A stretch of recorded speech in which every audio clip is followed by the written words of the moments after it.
Howdy, friends. Welcome back to another episode of the Fort Worth Property Management Podcast. I am your host, Mason Arispe, here with First Choice Property Management. Today, we are talking about something that every landlord has to do, but very few landlords do well. Today, we are talking about listing procedures and best practices, how to list your property on the rental market, successfully get maximum value, and increase the tenant experience so that you get multiple applications. The reality is most properties don't sit vacant because they're bad homes. They sit vacant because the property was listed very poorly. I'm super excited to get into this topic today because it's one of the highest stress points for a lot of landlords. With that being said, let's jump right into it.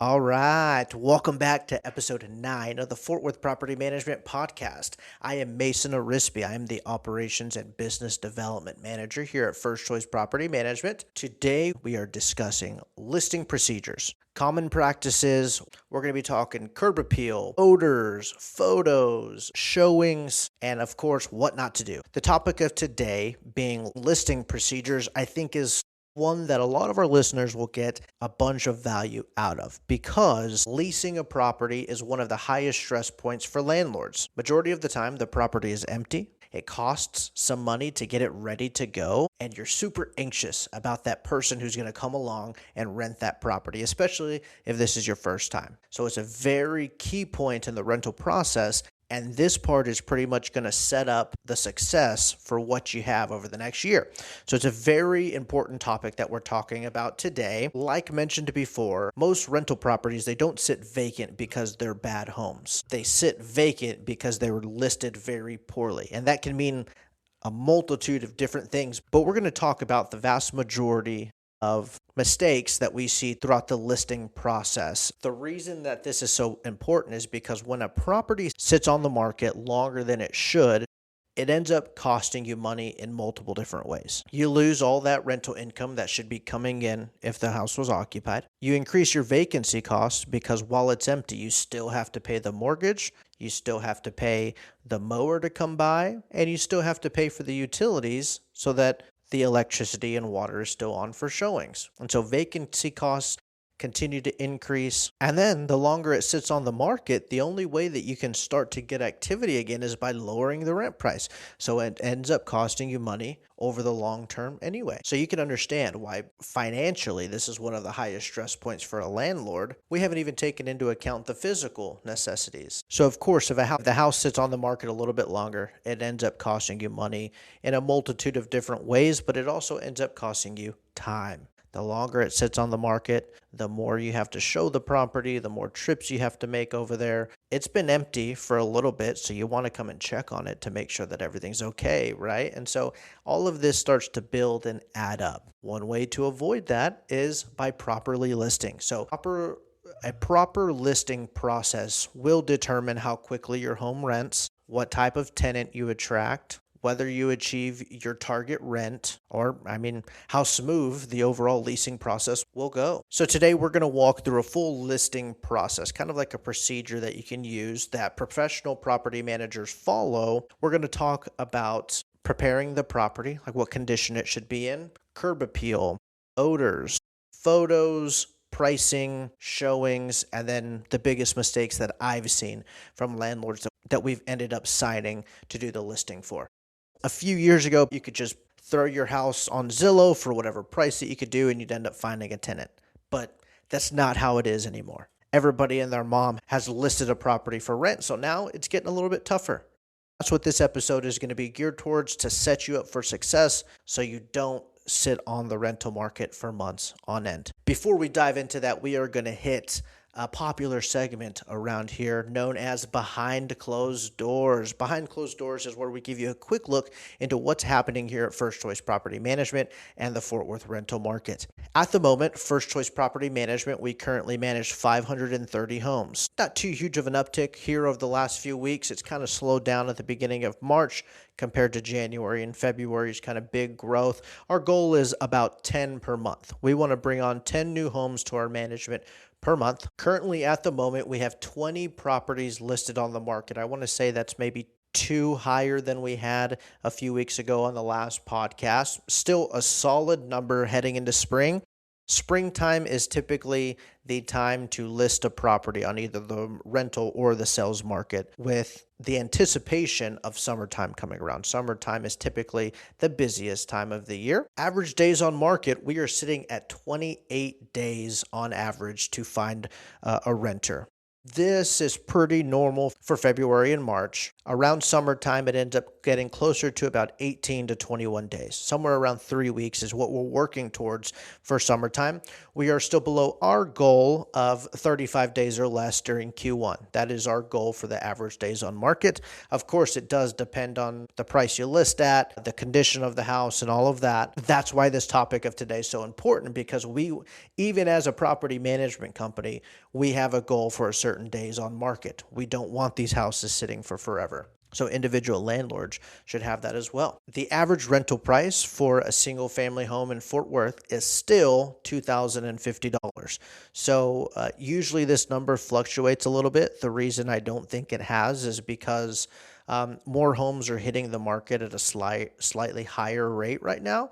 And all the ones that have been sitting through January and February are doing price decreases. And so I think that's the reason why it hasn't changed a little bit, but we're at $2,050 for a single family home, standard 3-bedroom, 2-bath. One thing that we have consistently noticed is the time from receiving an application to a tenant being approved is about 2 to 3 days. And that's just based on how quick we can get all their documents in. And so within 3 days, a tenant is finding out if they're approved and if they found the home that they're going to move into.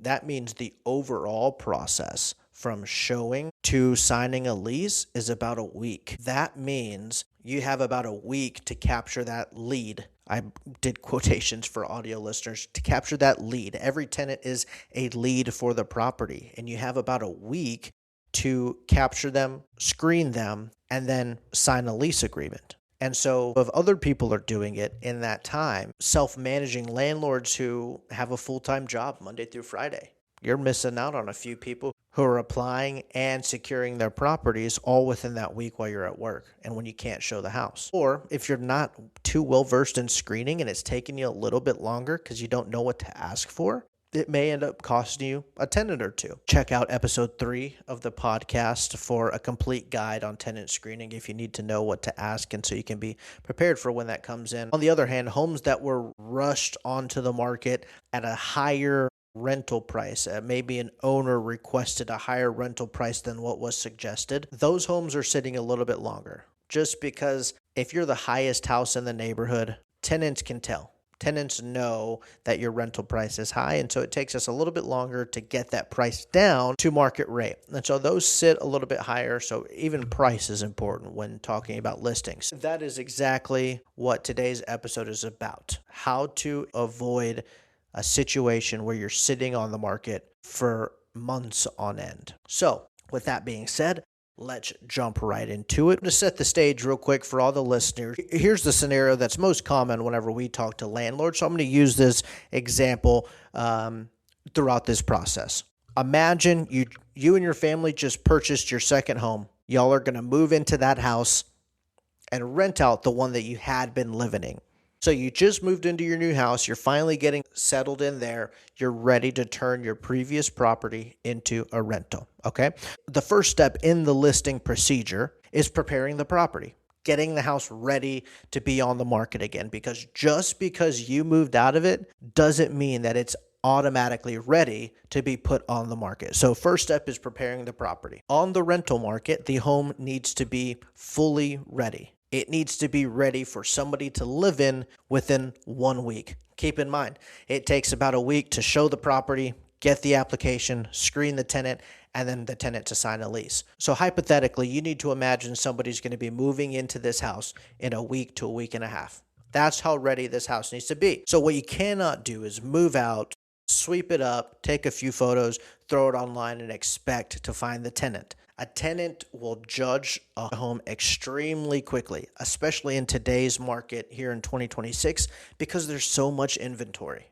The process that I'm describing to you is the process that every property management company is doing. So if every property management company's house is clean, in great shape, ready to go, ready to be moved into, and yours isn't, why would they choose yours over a property management company, right? So a tenant will judge a property very quickly. They usually decide if they like the home within the first minute of walking through the house. Fun fact for you. So the first step is making sure that the property is actually ready to be right out the gate. I want you to start with fixing any repairs in the property. So as homeowners, there are certain things that we can live without. There are certain things we don't care about. We don't care that the shower head is stuck on one setting. We don't care that the garbage disposal doesn't work. We can just throw the food out. We don't care that the outlet by the couch doesn't work. We'll just get an extension cord, right? Those are things that we can live without because it's going to cost us money to do. I want you to go ahead and fix all those now. Because when a tenant moves into the house, they have the right to submit a work order for any of that stuff that is broken and not functioning properly. And then at that point, whenever a tenant's living in the home, it's going to cost you more time and money to get done than it would if it was just empty. So fix all of those smaller things that we kind of neglect while we're living in the house. Make sure that they're functioning for a tenant. So those are the smaller kind of mechanical repairs of the house. Now let's shift cosmetic, because when a tenant's walking through the house, they're going to assume that the shower head works, that the garbage disposal works. They're not going to test it all out, but those are things that you're going to need to get done so that they don't come in as a work order while the tenant's living in it, right? Next, let's fix what the tenants are going to be looking at whenever they walk the property. So we're going to shift towards cosmetic stuff. This is going to be paint and flooring. Two most common things. So if there are any walls that are scuffed up, inconsistent, patchy, or maybe you have holes in the walls from your TV mounts, maybe rub marks behind your couch or bed frame, all of those stuff need to be touched up and ready to go. Use neutral paint. Check out our last episode for renter proofing a property if you need to know what type to use. But neutral paint is always good. Touch up as needed. If the whole house is in bad shape, get the entire place painted. By doing this, photos will look 10 times better, but then also showings will go 10 times better as well. Because if a tenant walks through the house and they see a bunch of little scuff marks on the walls, one, they're going to worry that they're going to get charged for it in a year when they move out from their security deposit. But two, if a tenant walks in and sees the multiple small little problems, they're going to start wondering what bigger problems exist that they can't see.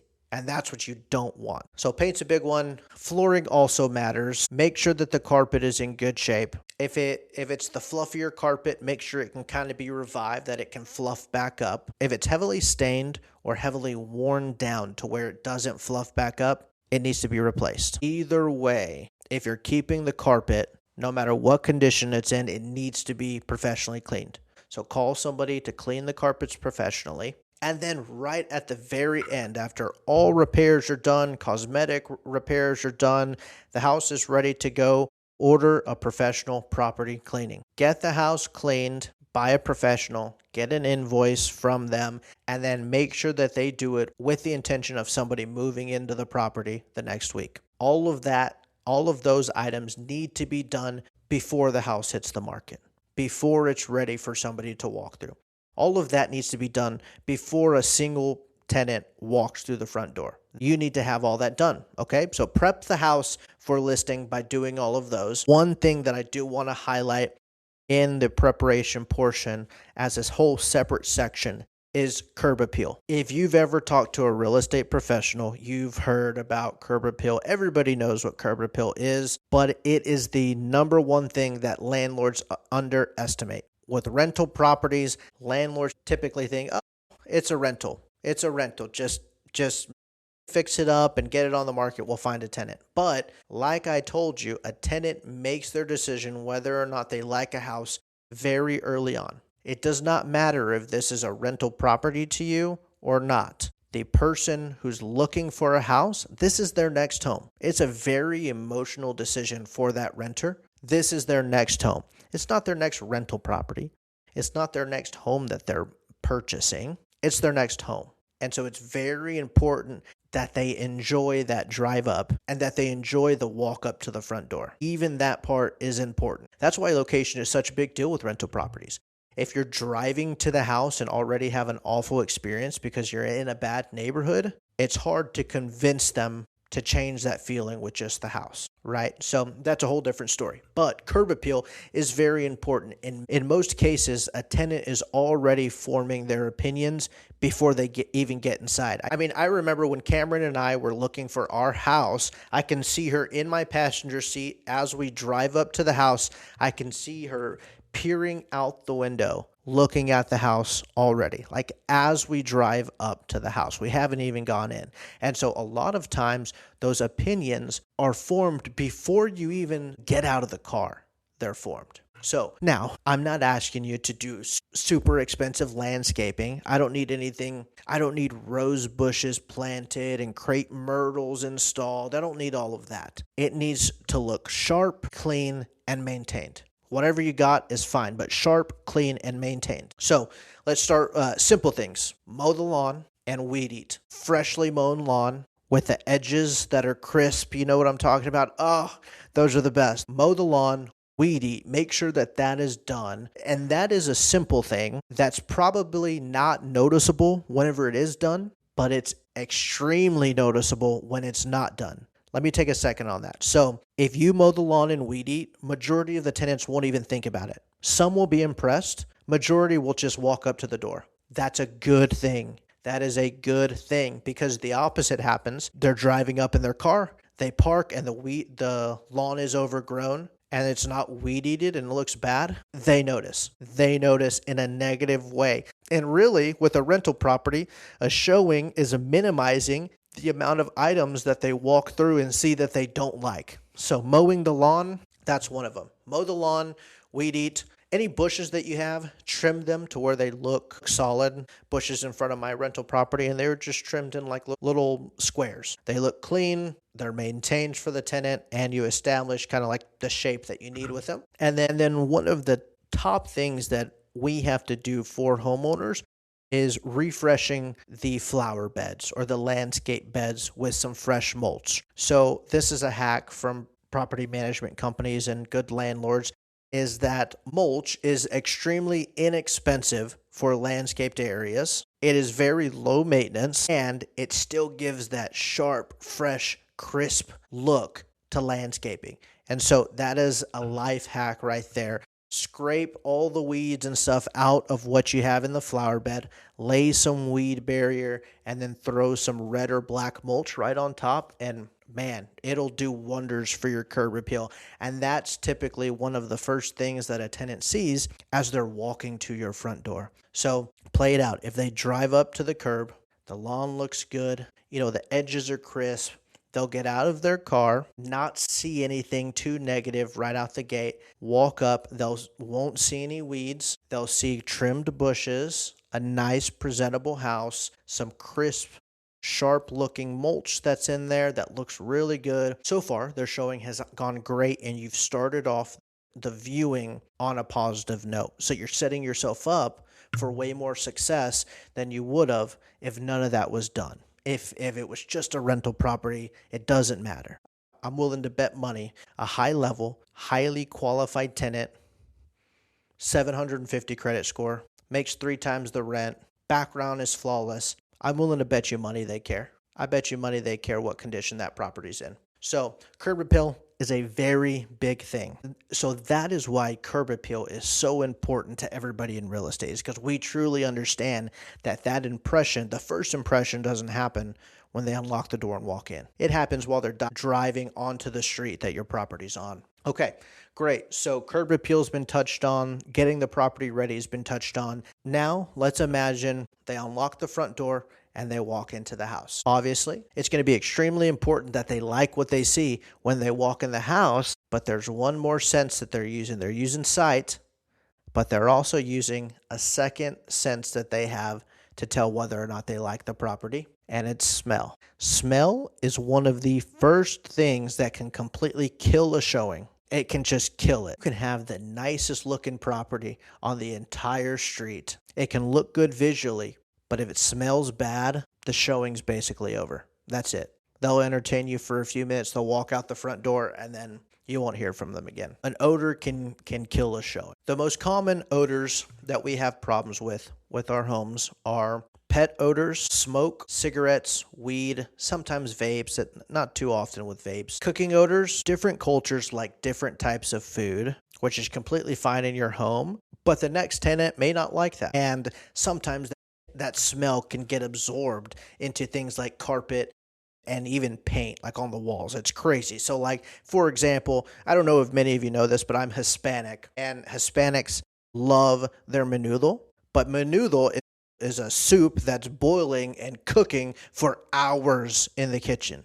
And so, if imagine you do that during winter or something like that, and you just cook it constantly, that smell is going to stick, right? I mean, I can't tell you how many times we finished cooking menudo, but the house still smells like it for the next week. My clothes smell like it, right? And so there's various cooking odors that tend to stick a little bit more. There are some that can kill a showing immediately, like cigarette smoke. That's almost a no-go for a lot of people. But the actual killer, the one that hurts the most, is the odor that you don't know you have. Because if you lived in it, you're just used to it. If it's a tenant who moved out, you'll probably recognize it, like, oh, it still stinks in here. I need to get this taken care of. But if you're living in the house, you might be blind to that smell. You might not even be able to tell. So those are the ones that actually suck because you don't know that they're happening. So smells tend to get tied up in paint on the walls and carpet. So if you have carpet in the majority of your home or carpets in the bedrooms, you are more at risk for odors to get trapped in there. Pet odors, stinky feet, stains from spilling stuff on them, stuff like that can start to smell. So get somebody who doesn't live there to walk through if you need some help. Call me. I'll come by and say, hey, heck yeah. Hey man, you got to clean this up. This thing stinks, But two of the things that we already talked about will take care of this. So a professional cleaning in the house will take care of a lot of this. This will go a long way to reduce that smell. The professional carpet cleaning will help as well. That will remove any odors that might be in the carpet. And then you can even add on like a pet enzyme treatment to carpet cleanings. So if you have dogs or cats, this is recommended because the next tenant might have allergies, and this also tackles that too. So if you need to add pet enzymes to your carpet cleaning, do that. That'll help with the odor and any allergies. And then if the odor still exists, it may need to be taken a little bit more seriously if it still exists after those. So to kind of escalate the problem, there's a few things that you can do. First, change your AC filter. That'll get some fresh air going through. Next, determine if the odor source is the carpets. If it is, replace them. Last, there's this thing called an ozone treatment for whenever smells are really severe and they're lasting after all this other stuff. So you can hire somebody to do an ozone treatment. And what it is these big fans that are put throughout the house. They turn on this machine for about 3 days. It circulates and cleans the air that's in there and removes any odor that is still in the house. And so literally you have to shut the house for like 2 or 3 days, leave these machines on, and it just sends the air through all of these different machines and is meant to take care of the odor, remove the odor from there. And so if you need to get there, you can find different odor ozone treatments online. But it's extremely important that this is taken care of. On the opposite end, don't just mask it with a Sensi or something like that you plug in. It is good to make the house smell good. A good, clean smelling house is the best. Good, fresh, that fresh smell from a fresh cleaning. That's the preferred method. If you choose to put scents, a Glade or Airwick scent in the wall, that's completely fine. Don't do anything too pungent, like something that's going to slap you in the face when you walk through. Do something still neutral, like a vanilla or maybe like a fresh spring thing, maybe like an apple. Those are kind of neutral enough, and just do it light to where it's just like it's kind of refreshing. It's not overbearing. Okay, so just something neutral enough that makes it smell good. All right. Do those things. You will set yourself up for a positive viewing experience. Lord, we know how important that is when tenants walk through a property to make that experience as best as possible. Now, all of those items that we just discussed are things that can impact and influence the tenant while they're in person. There's one important thing that leads up to this, and that's getting them there. You have to be able to get a tenant off their couch and into your front door, okay? So let me explain how this goes 85% of the time, okay? Here's what happens. Whenever you start looking for a rental property, you pull out your phone, you head over to Zillow.com, or you have the Zillow app downloaded, and they filter it out for rent, okay? That's usually what they do. They pull up the Zillow app and they just browse on homes. It's almost like another social media. When you're in the market for a new home, at first you may not be a serious buyer, but over time you start to look at different houses just on the Zillow app, even the Realtor.com app, stuff like that. And that's what it'll look like. They pull it up based on the neighborhoods that they've seen before that they like, and this is how they find it. So that is 85% of the time. They are browsing online. The other 15% will include them driving by and seeing a for rent sign in the front yard, and they'll snap a picture real quick, and then when they get home, they'll look it up on Zillow, or they'll Google the address and find it on Zillow. That just is how it goes. And so it all leads back to Zillow, and one of the main things that they want to go look at are the photos of the property. So next is one of the most important part of listing is the photos. Photos are your main marketing tool.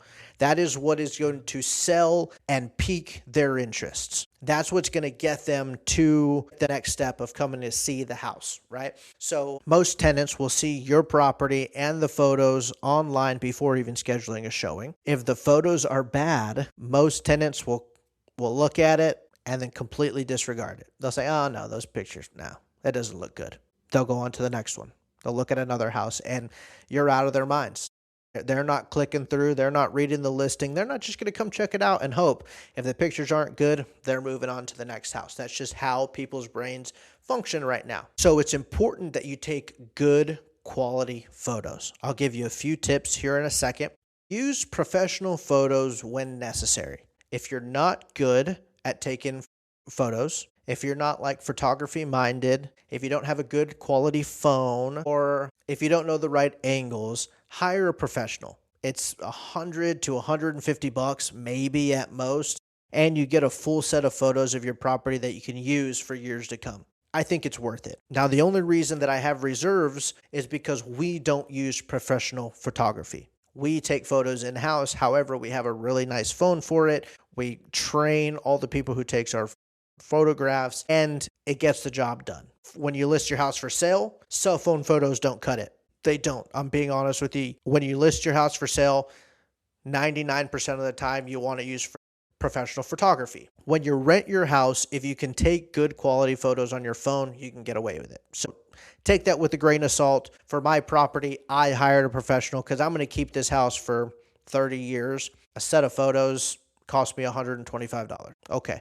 I paid for it, right? So with professional photos, you get a little bit better lighting, better angles, usually like a more appealing presentation. It looks better with professional photos, but you can get the job done with one of the newer versions of iPhone, just one with a good camera on it. And so if you're a landlord who is looking to do photos yourself with your cell phone, what you want to do is you typically want to take them horizontally, not vertically. And then you want to take them horizontally on 0.5, okay? Most people will just do the standard 1x camera setting and take a photo like that. However, 0.5 will give you a wider field of view, and they look slightly more like professional photos with a wider view. 1x is kind of you're taking a photo with somebody, if you're taking a picture with somebody or of something. So if you're taking cell phone photos, do it horizontal, do it on 0.5, and then highlight your house. People don't need pictures of the toilets. They don't need pictures under the sink. Get the main things that they want to see. Front of the house, back of the house, landscape bed, living room, kitchen, dining room, primary bedrooms, closets, and any amenities. If there's washer and dryer included, take a picture of that. If you have an incredible covered back patio that is huge, take a picture of that, right? Highlight all those good things. Take them from corners at a good shoulder height photo. Don't do eye level. It's typically too tall. But somewhere, I'd say chest to shoulder level is typically what you want to see from a real estate photo. And then make sure that you avoid things like dark photos, vertical phone photos. Cluttered rooms, like don't take photos too early. If you're not out or if you're not ready, wait until the house is ready. And then in the bathrooms, stay out of them. Find an angle to not be in the photo, but you don't want to just take a photo in a mirror like this. Geez, it completely takes a tenant out of it whenever they see that. So try to avoid those few things. If I'm speaking gibberish and none of this excites you at all or interests you at all, hire a professional. Pay the $125. If you can't find that price, shoot me a message. I'll send you the photographer that homeowners use for professional photos, and it's $125. It's nothing crazy. It's worth it for the long run, but good photos will dramatically increase the number of inquiries that you have compared to if you just randomly snapped a few and put them online, or like if you went back and found old photos that you took over the years. Just take a new set of recent photos, and that'll increase your odds of finding multiple good tenants rather than just one who settles for the house that pictures aren't great. So photos is one of the main ways to get a tenant out to the property. It's one of the main ways to attract the tenant to get them to view the property. There is one other thing that can turn them off pretty dang quick, and that's the price. Let's talk about pricing, okay? Pricing mistakes are probably the number one reason that properties sit on the market too long. I deal with this day in and day out. Many landlords will start in two places to determine their own rental price. They won't reach out to me. They'll reach out to me way later and I'll help fix their pricing basically, but they'll typically start in two different areas. The first area, they'll look at their mortgage. Whatever their mortgage cost is each month, that's what they're going to try and rent the house out for, just so that they can break even, right? How many times have you thought to yourself, if I could just break even, I'll rent this place, right? Well, if you bought a house in the last 4 or 5 years, as you know, interest rates have been high. So mortgage prices in turn are higher than normal and rents can't keep up. Rents are not high enough to cover the mortgage that you got with that high interest rate. The second thing a landlord would do is that they'll browse around on Zillow in their neighborhood. Right? You probably pulled open your phone, have looked at a few other listings in the neighborhood, and you look at those and they're listed a little lower than you prefer. And you look at the photos and you think, oh, my house is better. My house is a little bit nicer than that one, right? Oh, well, I added solar panels to my house and I added the water filtration system. I have a washer and dryer. I just replaced the garbage disposal. Mine's a little bit better. I know this is what y'all are doing because you tell me that this is what you do. And ultimately, regardless of how you got there, you plan on setting the price a little bit higher than the rest because tenants will like what you did to your house, right?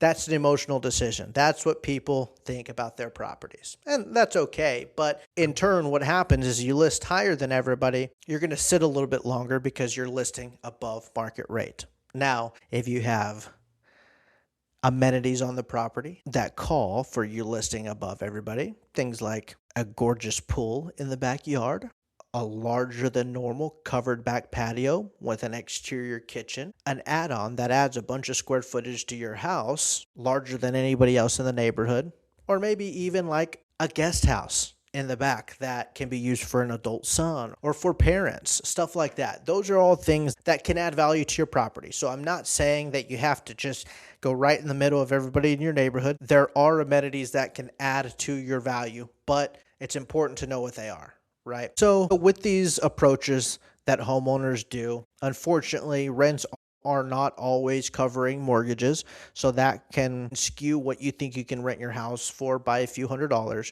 And then second, when you're looking at houses on Zillow, they usually haven't rented. They're still for lease. And that's usually an indication of how they're doing on the market. If they've been listed for over a month, they're too high as well. So you may not take that into account as well. So what matters the most when determining your rental price is not what properties are listed for, but what they have actually successfully rented for. So you want to look at what we call comps. These are comparable homes within, I'd say, a half-mile to three-quarter-mile radius around your house. These are going to be other houses that have successfully rented in the last 3 to 4 months, and you're going to compare your property to theirs. You're going to look at square footage, bedrooms and bathrooms, the condition of the property, and their location to you.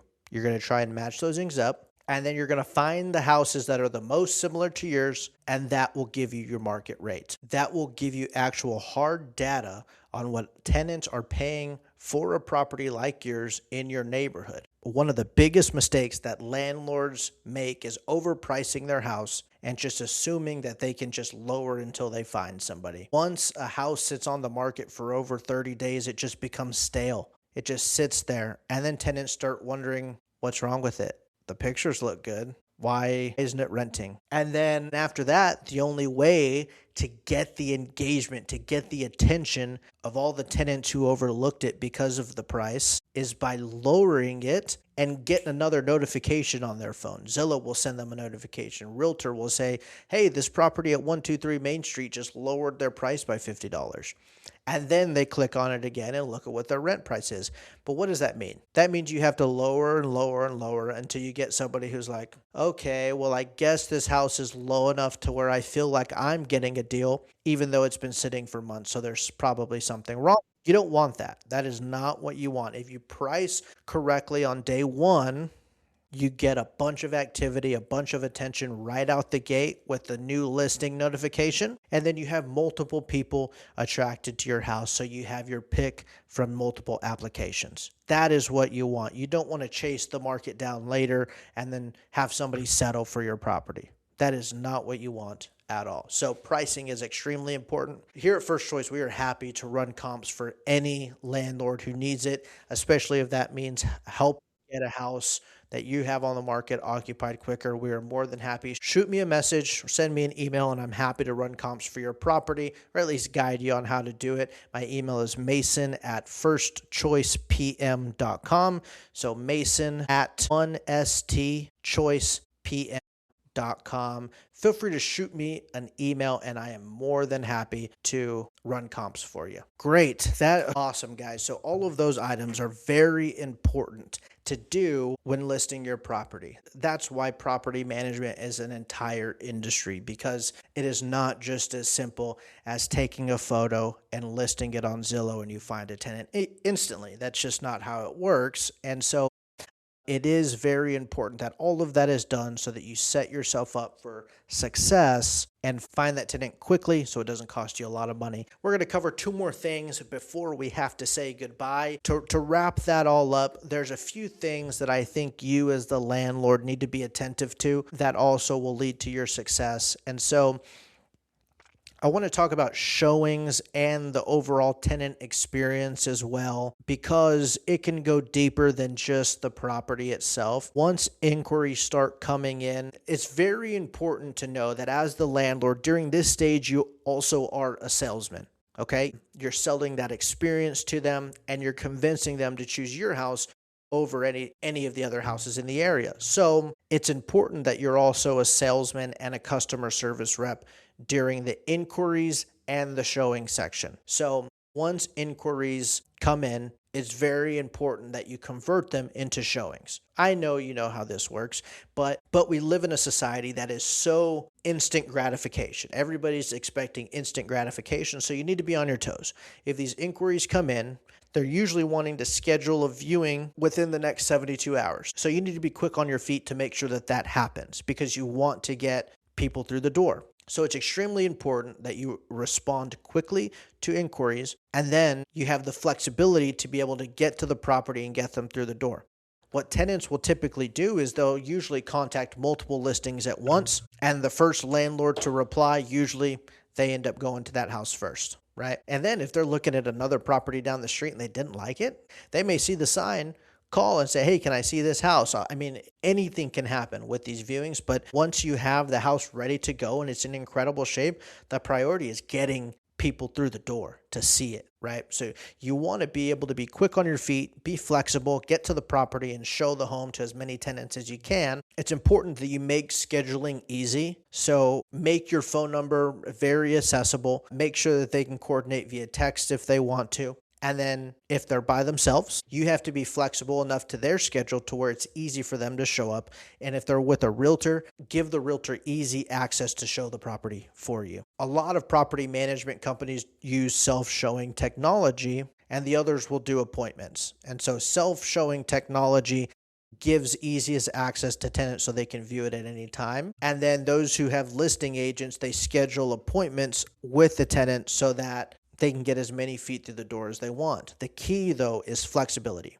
You got to be ready to show this house, and you got to be ready to drop everything on a dime and go let a tenant into the house so that they can see it. And unfortunately, a lot of tenants, they're working 9 to 5s. They want to see homes evenings and weekends, and usually they only have a few slots available. So it's important that you're willing to sacrifice some of this time, to get over to the property and show the house, or make it easier for them to visit the house as well. The easier it is for somebody to schedule, visit, and view the house, the faster it'll rent. If you're a landlord who can only show the property during your lunch hour on Wednesdays from 12 to 1, it's probably not going to rent very fast. You need to have the easy accessibility to get to the house and show the property. And then tenants aren't dumb.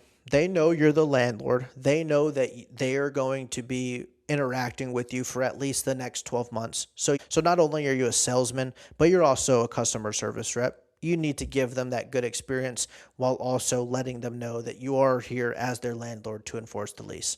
It's important that that is shown as well. And of course, like we talk about on most of these topics, we're going to go over some common listing mistakes that I've seen over the years, just from previous landlords who have reached out to me and asked for advice on their listing. So a few mistakes that we've seen is listing the property before it's ready. A homeowner was still living in the house. They're under contract on their next house, and their close date was April 1st. Well, they showed the house to prospective tenants.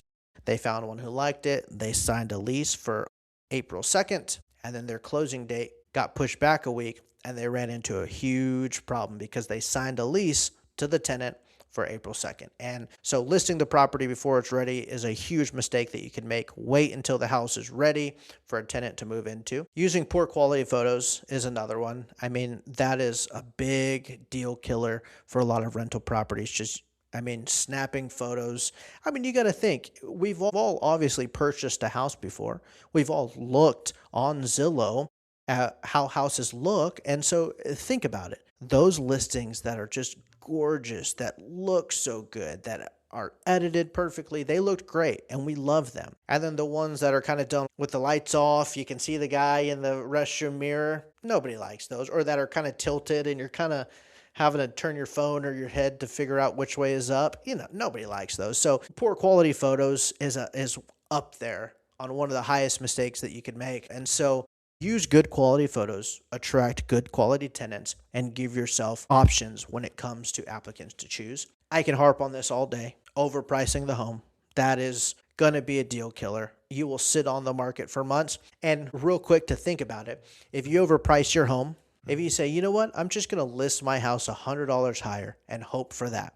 Best case scenario, if you find a tenant at that price, you are going to get an additional $100 a month, $1,200 during the lease. You're going to get an additional $1,200 over the course of that year during that lease. Best case scenario. If you listed $100 higher, you sit vacant for 1 month. You sit empty for 1 month. The average mortgage price here in DFW right now is $2,200. So if you sit empty for 1 month, it costs you $2,200. You have to pay that mortgage while it's empty. If you sit vacant for 2 months, it costs you $4,800. And you're sticking it out for the extra $100 a month so you can break even on your mortgage. Come on, man, that's crazy. The math doesn't add up. I get it looks better on paper whenever the extra $100 a month is coming in, but it's costing you more money. And so really run your numbers and get the house occupied as quick as you can. You might ask a friend to come over and be honest about it and see if there's any odors. Make sure it doesn't smell. If you're worried about it, get somebody out there. Don't ignore them. That can be a deal killer as well. And then, of course, if it's too hard for you to show the house or to respond, or if that just does not interest you at all, if you move too far away, find a real estate agent, find a property management company. There's a lot of people out there that will do the listing for you for a small fee. So all of these mistakes that are made on rental properties can add weeks to unnecessary vacancy. And like I said, a house that sits empty costs you a lot more money than one that is rented at $100 lower than you wanted. So get the house rented, get it occupied, and do all these things so that you set yourself up for success. Here's the big key takeaway from today's episode. Listing a rental property is not just putting your house on Zillow. It is preparing to sell a product. When a home is prepared properly, priced correctly, marketed well, it rents faster, it attracts better tenants, it attracts more tenants, and it reduces your stress as the landlord. Is that not what we want? The house to rent fast, to attract the best quality tenant, to give you a few to choose from, and then to not be stressed. Is that not what all landlords want?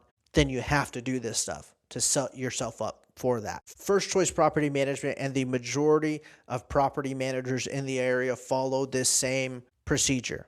Go to Zillow right now, toggle over to for rent, and I am willing to bet you money 90% of what you see is vacant properties with good quality photos or professional photos.